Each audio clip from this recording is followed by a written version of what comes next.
Hello, my name is Alec, and welcome back to yet another restoration here at Ald. Today we have this really unique hallway table in the workshop, and this piece is unique for more than a few reasons. Here I am just starting by cleaning the outside of this table, making sure I clean off all of that old grease and dust and anything else that has accumulated on this piece in that barn for who knows how long. And as you may have seen, this piece has the original invoice from when this piece was made sometime in the 1890s in northern Italy. And what makes this unique is that we can see that this table was manufactured by the furniture makers Fratelli Lavera.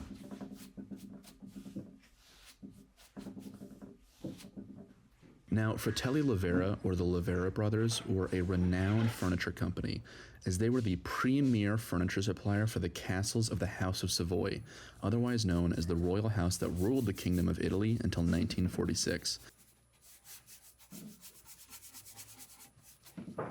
I mean, just think about the journey that this piece needed to go through over the past 125 plus years to make it all the way to a derelict barn in eastern Colorado.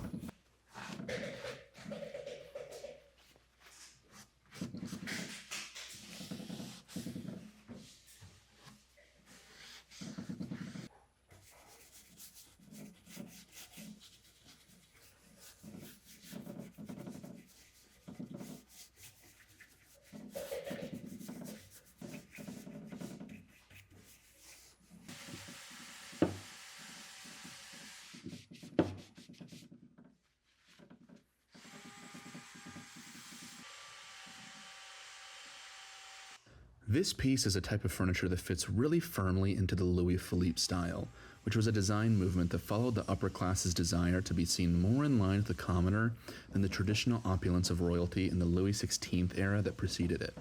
This change was somewhat necessary, as this change came right after the French Revolution, when nobility were getting their heads literally lopped off, so it was definitely a must if you wanted to stick around to enjoy your furniture. And a big change from this tradition in design was the embrace of simpler, natural materials in furniture. Gone were the days of bright gold gilding and delicate inlays, and in their place were pieces like this, with this beautiful streamlined molding, this dramatic mahogany construction, and all topped off with just a simple, modest marble top. Wow, that's looking really nice. Oh, thanks, man. Now this table, besides having the dirt and grime, has a few missing components, mainly its original marble top and this little piece of mahogany trim. So here I am cleaning up the old adhesive in preparation to cut a new replacement piece of trim. And this step is crucial, because if I just apply the new piece of trim without cleaning off this original glue, what I'm going to do is apply a haphazard repair that's only going to last maybe 10-20 years and not the generations that we are looking for.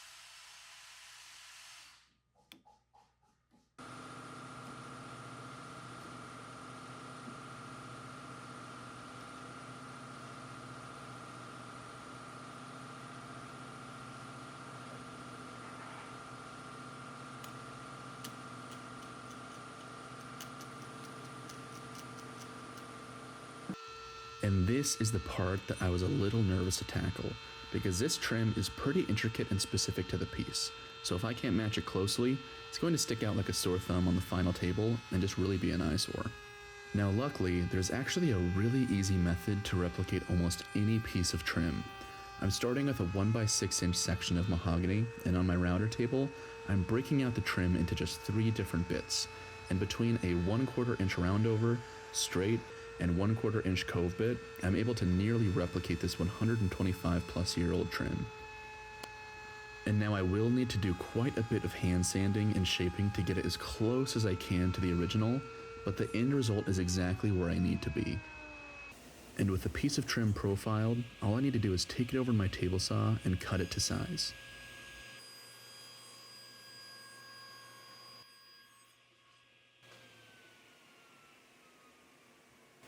Okay, here I'm going to take this piece of trim we just cut and fit it into this missing section using some hide glue.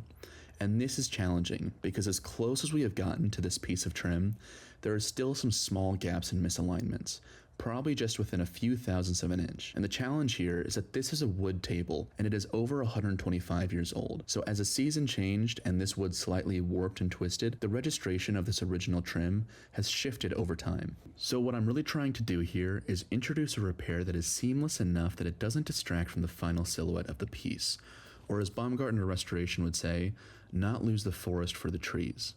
And thankfully, hide glue is true to the era of the piece, but is also entirely reversible.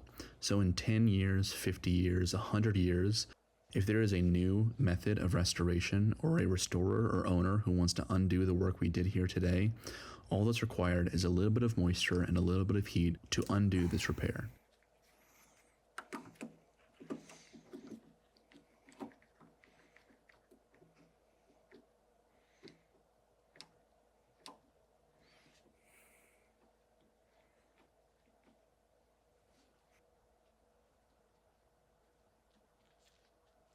And now to color match. And for this, I am using a 2-in-1 poly from Minwax in the Bombay Mahogany colorway. And even though it looks pretty good here, I was actually able to build up a couple more coats off camera, and it turned out to be really close to an exact match to the original color.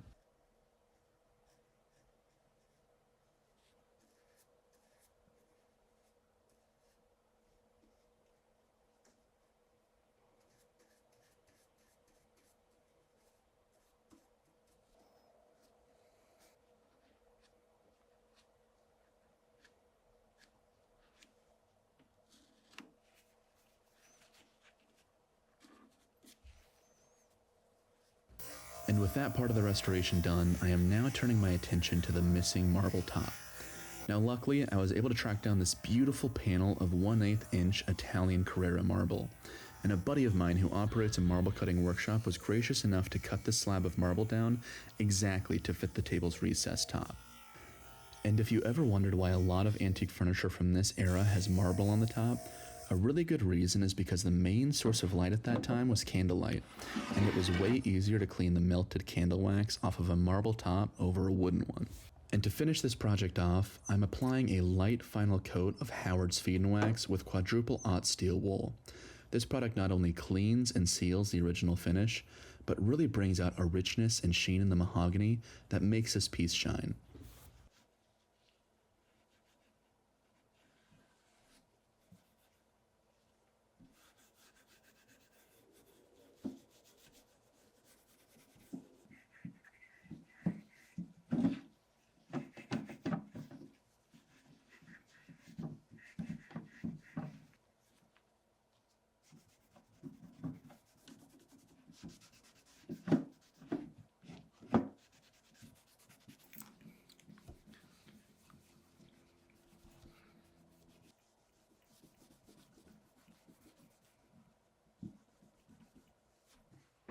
Now with this project finally finished, I get to show you my favorite feature, which are these ingenious optional wings that flip up to reveal double the counter space. And if you've made it to this point in the video, thank you. And let me know in the comments, do you prefer the gaudy opulence of Louis XVI or the more subdued look of Louis Philippe?